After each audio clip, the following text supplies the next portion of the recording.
Bună ziua, dragii mei! Eu sunt Stella Ivan. Bine ați venit din nou pe canalul meu.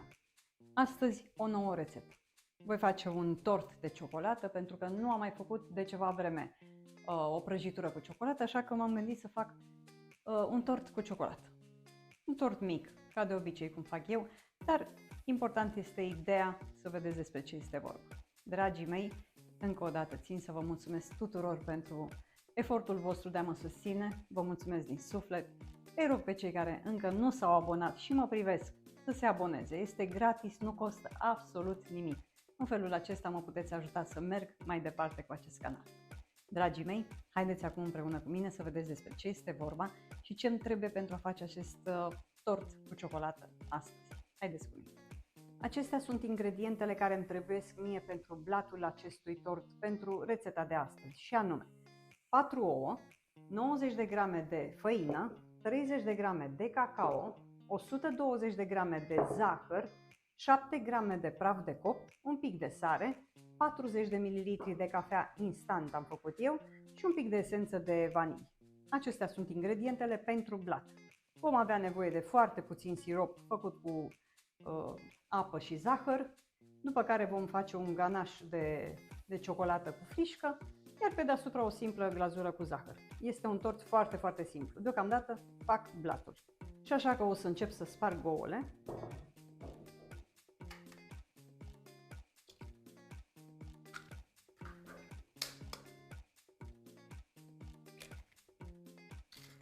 O să adaug sarea, un vârf de cuțit de sare.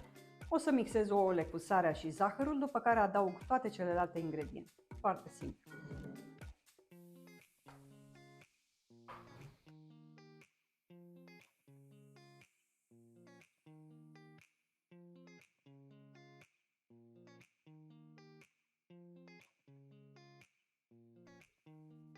Am mixat ouăle cu zahărul și sarea, așa arată. Iar acum o să pun ingredientele uscate. Făină, cacao și praful de copt.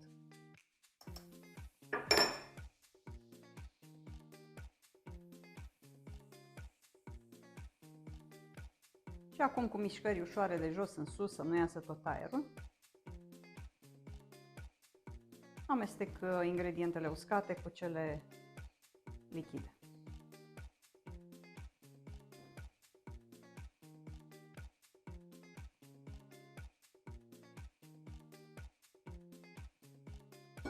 Pun și cafeaua. Pun câte un pic ca să o pot incorpora mai ușor.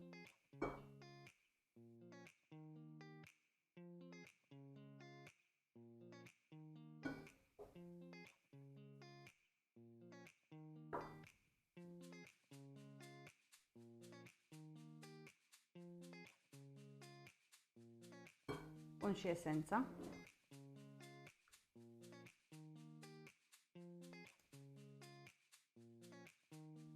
Așa arată blatul meu. Aici am o tavă de 22 de centimetri în diametru, nu am o tavă de măsura aceasta și am pus o tavă dintr-acela, un cerc dintr-acela reglabil. Am pus folie de aluminiu pe dedesubt să nu iasă, nu va ieși, dar oricum să fiu mai sigur am pus folie de aluminiu, deci am diametru de 22. O să pun tot blatul aici, toată compoziția de blat.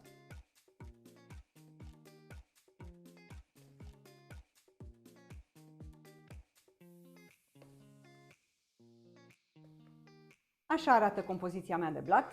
O să o bag la cuptor la 180 de grade pentru 35-40 de minute. Ne vedem în câteva momente. Aici sunt ingredientele care îmi trebuie pentru ganașul tortului de astăzi, și anume 250 de grame de ciocolată amăruie, 450 de ml de frișcă fierbinte și 50 de grame de unt. Așa că o să pun ciocolată și frișca, care, cum v-am spus, este fierbinte.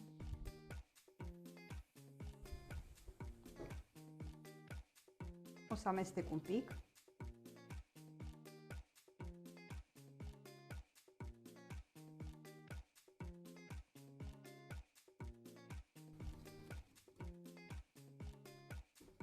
S-a topit, o să pun și untul. o să amestec să se topească și untul, acum cât încă mai este un pic caldă ciocolata. S-a topit și untul, nu mai este nicio picătură de unt netopită. Ganașul s-a răcit destul de bine. O să-l acopăr acum și o să-l las să se răcească complet la temperatura camerei.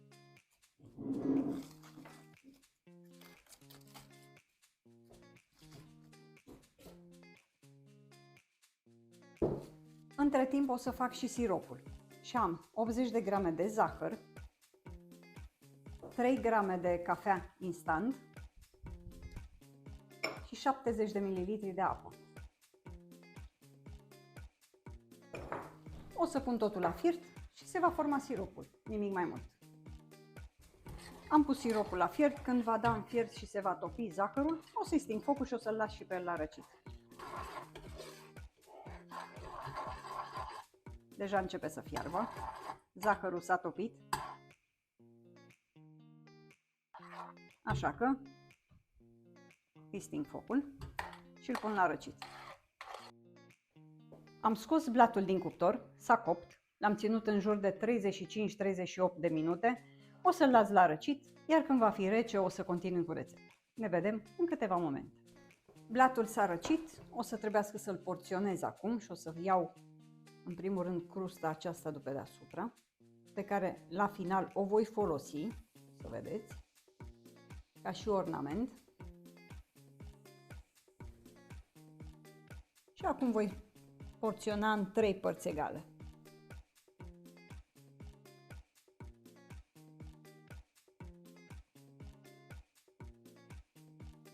Și așa am făcut 3 blaturi.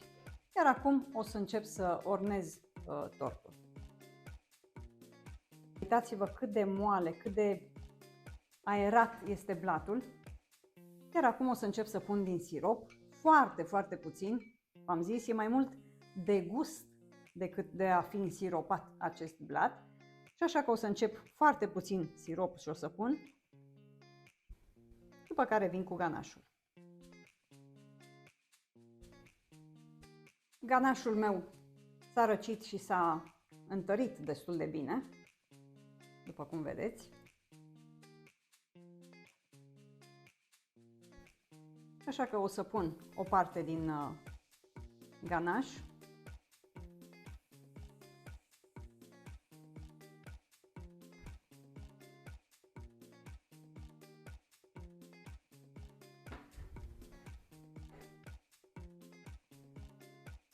Pentru a lucra cât mai ușor am pus din nou inelul, am pus prima parte, o să vin cu cel de-al doilea blat.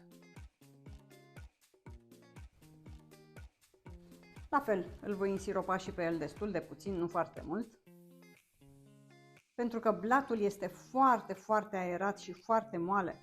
Dacă îl mai și însiropez, se va face o cremă totală. Și vin cu cealaltă parte de cremă.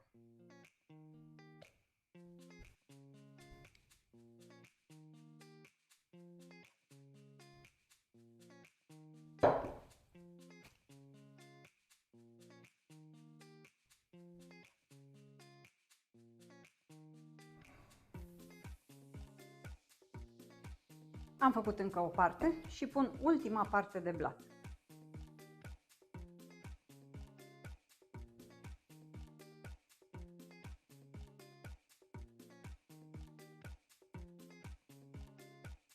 Și pun și acest pic de cremă care mi-a rămas. O să-l întind peste tot, chiar dacă nu mi-ajunge, va veni glazură pe deasupra. Și asta este tot deocamdată. O să-l bag pentru o oră în frigider pentru a se răci complet și a se întări foarte bine crema. După care voi pune glazura pe deasupra și voi face ornamentul final. Așa că ne vedem în câteva momente. Acestea sunt ingredientele care îmi trebuie pentru a face glazura. Așa cum am spus mai devreme, o să-mi trebuiască 35 de grame de cacao, 75 de grame de zahăr, 120 de ml de lapte, 20 de grame de unt, o lingură de ulei și un pic de esență de rom o să pun de data aceasta. O să pun toate aceste ingrediente la fiert și pun cacao, untul, laptele,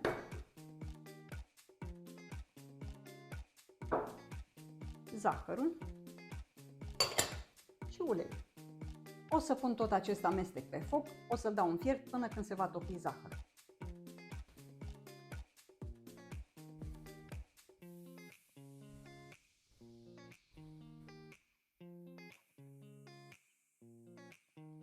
Gata, dragii mei, a fiert, s-a topit zahărul, o să iau glazura de pe foc acum, o să sting focul și o să las să se răcească câteva minute pentru a putea pune romul să nu iasă parfumul și savoarea.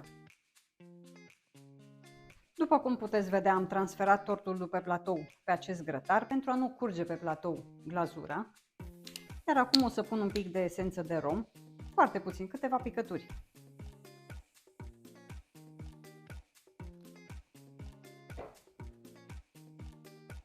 Așa că glazura mea de cacao arată în felul acesta și acum o să încep să torn pe tort.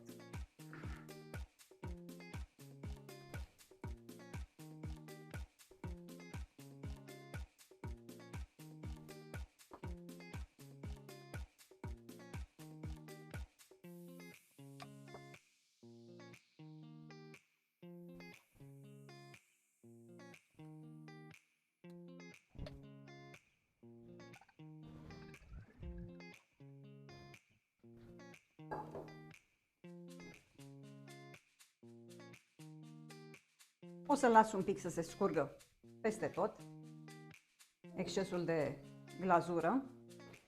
Vă amintiți că la început am luat partea aceea de sus a blatului și am sfărâmițat-o, după cum se vede, iar cu aceste firimituri o să ornez tortul. Așa arată.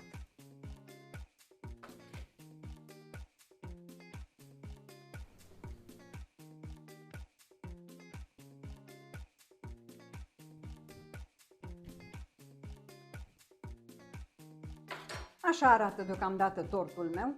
O să mai pun ceva ornament pe deasupra. Dacă îl faceți, fiecare ornează așa cum îi place.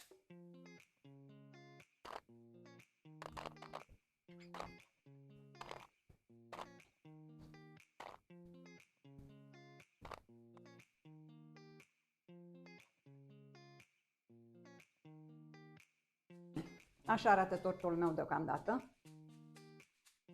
Cum am spus, o să-l bag la frigider pentru o altă oră, 2 ore chiar, să se îmbine toate gusturile, să intre și această glazură înăuntru în blat, deci îl mai las la rece în jur de 2 ore. Noi ne vom vedea în schimb în câteva momente pentru prezentarea finală. Am scos tortul din frigider, așa arată, iar acum o să-l tai să vedem cum se vede și pe dinăuntru.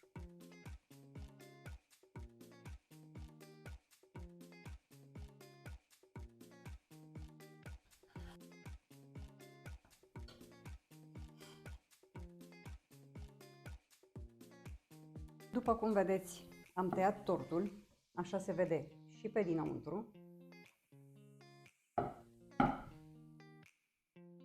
Uitați-l și aici. Foarte, foarte bine se vede. Cred că este și foarte bun, o să-l gust imediat și o să vă spun și gustul, dar bănuiesc că nu poate să fie rău. Dragii mei, cum vă spun de fiecare dată, încă o rețetă care merită încercat. Cam atât pe ziua de astăzi. Am făcut un tort cu ciocolată care l-am gustat ulterior și este nemaipomenit de bun, așa cum spun, este chiar o rețetă care merită încercat. Dragii mei, sper că ați rămas cu mine până la final, sper că nu veți uita să dați like, să faceți comentarii, să distribuiți și această rețetă pentru că merită într-adevăr. Pentru astăzi nu pot decât să vă urez o zi minunată în continuare, sper să ne vedem cât mai curând posibil și până data viitoare, ca de obicei, rămas bun!